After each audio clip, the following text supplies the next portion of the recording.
This is the Hussar Plus, a large, lightweight hot tent option from Pomoly Wilderness Equipment. Welcome to What's Good in the Woods, and let's talk about this thing. It's a 4-person teepee tent that will actually accommodate 4 people. It's so weird. Let's start with a stuff sack.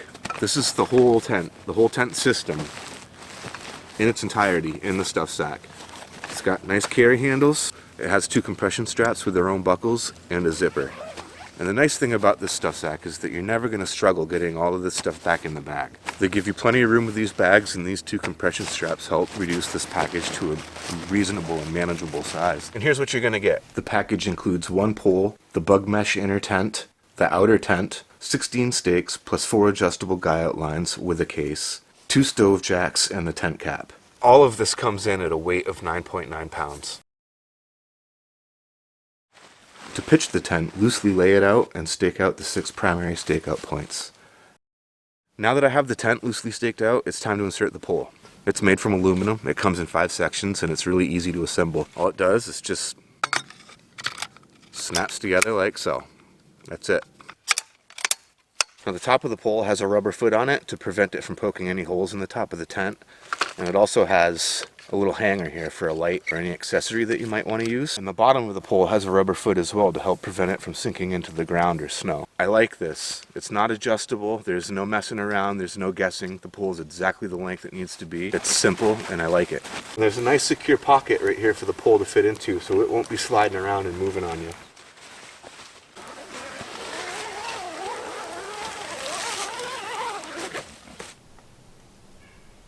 Big tent. Small stakes. Now these are the kind of tent pegs that I would expect to see on like a small solo tent or something. I mean, this is a really big tent, so maybe in the future we'll see some bigger stakes, because this is, I mean, it's not a make or break deal, because in the wintertime I'm either going to bring big plastic stakes or make my own anyway. It's a hot tent. What's that going to do in snow?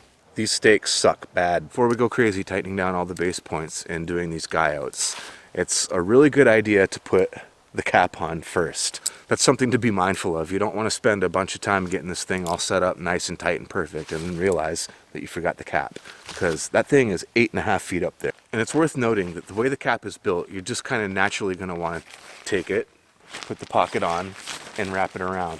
But that's backwards. It's inside out. You actually have to take this pocket right here and fold it in on itself.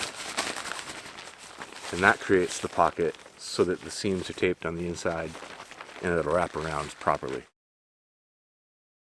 The cap is large and well made, providing plenty of overlap for protection in all conditions. Now that the cap is on, I tighten out the stakeout points.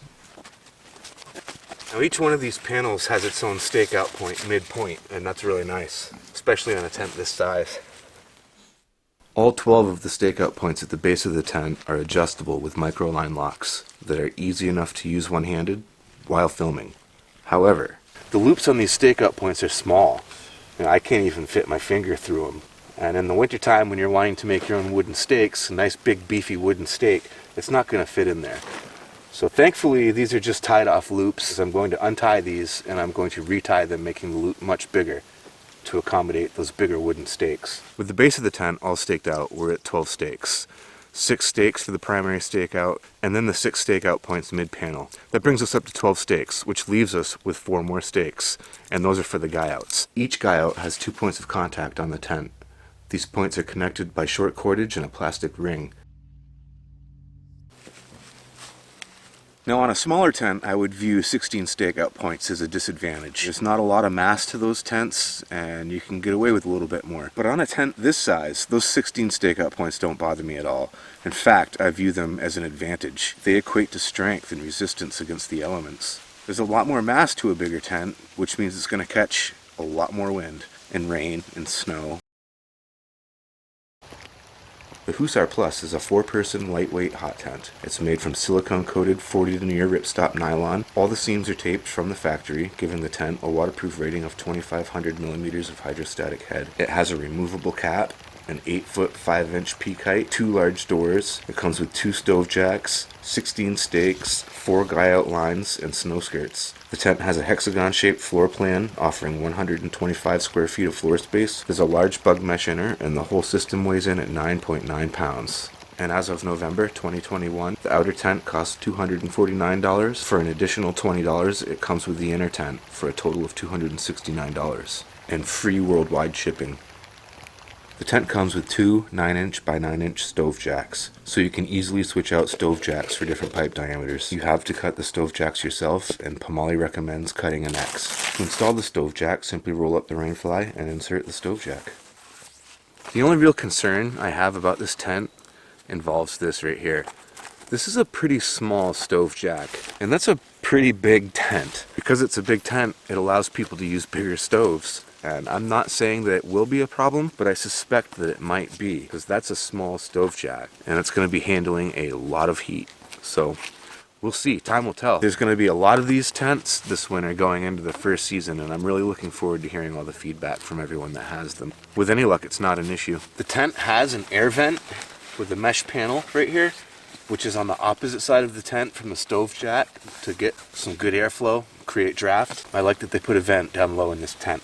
But there's no way to open or close it, and I find that to be a little bit disappointing. It'd be nice if there was some Velcro or something, or maybe a panel on the inside that you could use to close that off if you want to keep that cold air from coming in. And I feel like if it's something that ends up bothering me in the wintertime, then I'll just go about fixing it somehow. Make a panel that'll fit on the inside, something. Here's one of the things I really like about this tent. Look at these doors. I just absolutely love how wide open this is. This is really nice. Look how much these things open up. It's massive. I mean, I'm 5'7", and I don't have to bend over an inch. Not even half an inch, a centimeter. I don't have to bend over at all, and I can walk right through this thing. That's not the best part. The best part is there's two of them. This thing is huge. There's enough room for my large Eureka camp cot, and my chair, and my other cot. And even with two cots and a chair, I can still stand up, and there's room to move around in here. Now, as big as this tent is, I can see it serving a purpose as a solo tent. It's not an overly heavy tent, so on some of those solo missions, canoe trips, ATV trips, whatever, this could be an awesome solo tent with a ton of space. Anywhere from one person up to four, or all the configurations in between. One person with a cot and a stove, tons of room. Two people, cots, stove. Three people, no cots, stove, plenty of room. Four people and no cots, no stove, doable. All those situations can be covered by this tent. I've camped in this tent with my family. That's me, my daughter, my wife, and 2 dogs. Plenty of room. So I can use this as a family tent and a solo tent. It doesn't break the bank, it doesn't break my back, and I can't wait to see how it does through its first winter. This is the outer tent right here, all rolled up nice and tight, all by itself. No pole, no stakes, no inner tent, nothing. It's just the outer tent. And this weighs 4 pounds and 13 ounces. That's pretty light for such a large tent. So if you're the type that doesn't mind going into the woods and cutting your own pole and making your own stakes, you can have a huge shelter that's less than 5 pounds. I like it. Let's take a look at the inner tent. This weighs 2.5 pounds and sets up using stakes that are already in place. To make the stake out points easily accessible, I open up the outer tent and roll the panels back. Using these buckles, the inner tent simply clips into the outer tent. From here, simply connect the shot cord loops to the stakes that are already in place. Some adjusting may be required to get everything just right, but overall, it's a simple process. The inner tent is large. It takes up half the space of the tent. There are large bug mesh panels on all sides, and features a bathtub floor, offering approximately 62 square feet of floor space and 6-inch walls. There's a nice sized doorway that can be rolled back and held out of the way, and there's room for a small camp cot and a chair, with room to sit and more room to spare. And if you prefer a bigger cot, there's room for that as well. My Eureka camp cot fits inside. There's even enough room in this thing for me to stand. There is a zipper on the back side of the inner so that you can adjust the stake out tension without getting out of the tent. In theory, you could also adjust the air vent, provided that it was adjustable.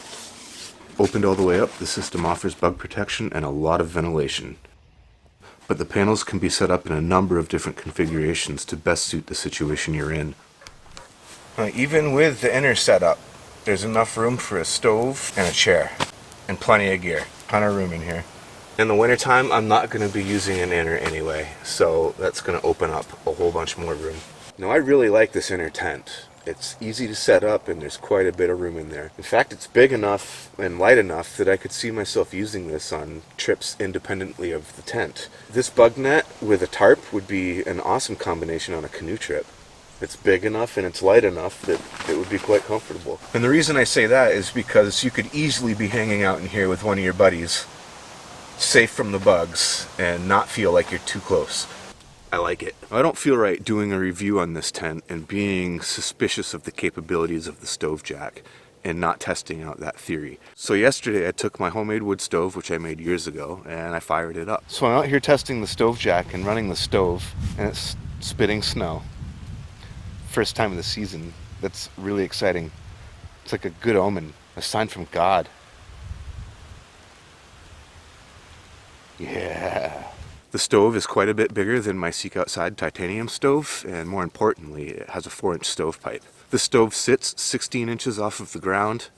It's 18 inches deep, 11 inches wide by 11 inches tall. So it's a pretty decent little sized stove. For 6 hours, I had that stove ripping real hot. I was feeding it seasoned hardwood that we use for heating our house, and I just let that thing go. I kept stoking it and just letting it get really hot. I really wanted to test out the capabilities of that stove jack, and it surprised me. To my surprise, it held up quite well. But because it's such a small stove jack, I think it's really important that you cut it at an X, like Pomoly recommends. That keeps your stovepipe nice and tight. No room to wobble around in a hole, because there's not a lot of wiggle room. You know, if it moves over an inch or two, you're going to be touching your flap and it's going to melt. And see how that pipe is held nice and tight, nice and secure. I'm very impressed with how the stove jack held up. It far exceeded my expectations. There's some discoloration, which is normal, just some burn off. There is a little bit of wear and tear on the stove jack where the flap was bent up against the pipe. We'll see how long that holds up. I'm going to continue to use it and keep you posted on how well it does. These tents are made out of really lightweight materials. It's 40 denier nylon, and there's only about an inch of stove jack material in between the pipe and the nylon. That's taking a lot of heat, and I'm really impressed that nothing happened to that. No pinholes, it didn't melt, it's not heat stressed. The rain flap, when I undid it, no holes, not burnt, not stressed, not deformed, nothing. So I'm extremely happy to report that it held out very well, much better than I initially thought it would. And speaking of lightweight materials, that kind of perfectly segues me into what I want to talk about next, which is this tent a tent for you? These are hot tents made from pretty lightweight materials, 40 denier ripstop nylon, and those materials in fire don't always play well together. Sparks are going to happen. There's no way around it. It's going to happen eventually. It's just a matter of time. There are things you can do to reduce that risk, like making sure that your stovepipe is extended at least a foot above the peak of your tent. Use a spark arrestor, good dry hardwood. Those are some good things that are fairly easy to do that you can do to reduce the risk of spark holes, but it's just a matter of time. Like all lightweight gear, this tent is going to require a certain amount of care and finesse. Lightweight gear isn't for everybody. If you're more of a car camper than a gear hauler, this tent might not be for you.